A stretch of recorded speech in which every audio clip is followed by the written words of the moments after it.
Doctor BR Ambedkar memorial friend circle welfare association ఆధ్వర్యంలో రాజ్యాంగ దినోత్సవ వేడుకలు నిర్వహించారు.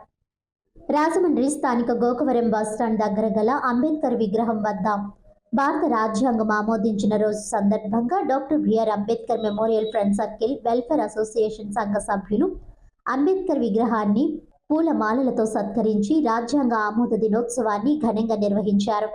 ఈ కార్యక్రమంలో గౌరవ అధ్యక్షులు బి జార్జ్ ఆంటోనీ మాట్లాడుతూ రాజ్యాంగాన్ని ఆమోదించబడిన చారిత్రాత్మక రోజును గౌరవంగా ప్రతి ఏటా జరుపుకుంటున్నామని గుర్తు చేశారు. గౌరవ అధ్యక్షులు ఏ ప్రసాద్ కుమార్ మాట్లాడుతూ రాజ్యాంగం భారత ప్రజాస్వామ్యానికి పునాది, మన హక్కుల రక్షణ, న్యాయం, సమానత్వం తెలియజేస్తుందని వివరించారు. సంఘం అధ్యక్షులు నక్కా సోమేశ్వరరావు మాట్లాడుతూ రాజ్యాంగం మన దేశానికి మార్గనిర్దేశం చేస్తుందని అన్నారు. అనంతరం స్వీట్స్ పంచారు. ఈ కార్యక్రమంలో కె సాయిబాబు, వైస్ D Raju, V David Raju, adviser Konki Ramesh, K Chittibabu, KV Ramana, Y Rajarao తదితరులు పాల్గొన్నారు. ఈ భారత రాజ్యాంగం మరి ఏ రకంగా రాయబడింది అనేది అందరికీ తెలిసిందే. అది ప్రథమంగా అది దేని మీద ఆధారపడి ఉన్నది అని అంటే ఆ ప్రియాంబుల్ మీద ఆధారపడి ఉంది. మొత్తం రాజ్యాంగం అంతా కూడా ఆ రాజ్యాంగ పీఠిక మీద ఆధారపడి ఉంది. మరి దాన్నే ఈ రకంగా కొంతమంది కొన్ని వక్ర భాష్యం చేస్తూ అపహాస్యం చేస్తున్నారంటే మరి దేశాన్ని, రాజ్యాంగాన్ని కూడా అపహాస్యం చేసినట్టు అవుతుందని ఈ సందర్భంగా తెలియజేస్తుంది. ఇలాంటి రాజ్యాంగాన్ని ప్రపంచంలో ఇంత లాంగెస్ట్ రాజ్యాంగం ఏ దేశానికి కూడా లేదు. అది ఒక భారతదేశానికే చెందింది.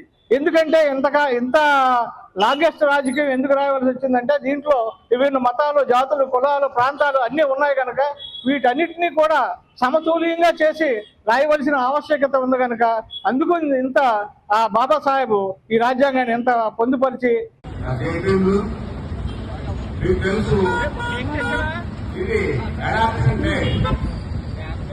భారత రాజ్యాంగాన్ని తయారు చేసి ముసాయిదా కమిటీ చైర్మన్ కి హ్యాండ్ ఓవర్ చేసిన రోజు మీ అందరికీ తెలుసు. దీంట్లో ఈ పీఠికలో స్వేచ్ఛ, సమానత్వం, సౌభ్రాతృత్వం ఈ 3 సబ్జెక్టులు ఇమిడి ఉన్నాయి. ప్రతి ఒక్కరికి, ప్రతి చిన్న మనిషికి, ప్రతి పెద్ద మనిషికి దీంట్లో మరి బాధ్యతగా ఉండేటట్టు చేసినటువంటి రాజ్యాంగం ఇది. ఈ రాజ్యాంగాన్ని తయారు చేయడానికి చాలా కష్టపడాల్సి వస్తుంది. 2 సంవత్సరాల 18 నెలల 11 రోజులు టైం తీసుకున్నారు. మరి అంత కష్టపడి కమిటీని అంటే ఏర్పాటు చేశారు కానీ ఆ కమిటీలో ఏ సభ్యులు కూడా సరిగా దాన్ని స్పందించి ఆయనతో ఉండి రాసినట్టుగా లేదు. ఇదంతా భారం అంతా డాక్టర్ బిఆర్ అంబేద్కర్ గారి మీద పడింది. ఆయన ఎంతో కష్టపడి ఆయన దగ్గర ఉన్న వనరులతోనే అది కష్టపడి చేయాల్సి వచ్చింది. ఇది అందరికీ తెలుసు. దాన్ని హ్యాండ్ ఓవర్ చేసినప్పుడు మరి అందరూ వచ్చారు. ఇప్పటికీ కూడా దాని యొక్క ఔన్నత్యం తగ్గలేదు. ఎంతో మంది ఎన్నో కుతంత్రాలు చేయడానికి ట్రై చేస్తున్నప్పటికీ దాన్ని ఏం చేయడానికి ఎవరికి సరిపడలేదు. దాన్ని ఏం చేసినా మళ్ళీ ఎలా దాన్ని కల్పినట్టు ఉంటుంది, దాన్ని కల్పినట్టు ఉంటుంది అని చెప్పేసి ఆలోచనలో ఉన్నారు. మీకు తెలుసు దాన్ని అలా మెయింటైన్ చేస్తూ నడిపిస్తూ ఉన్నారు. ఈ అవకాశం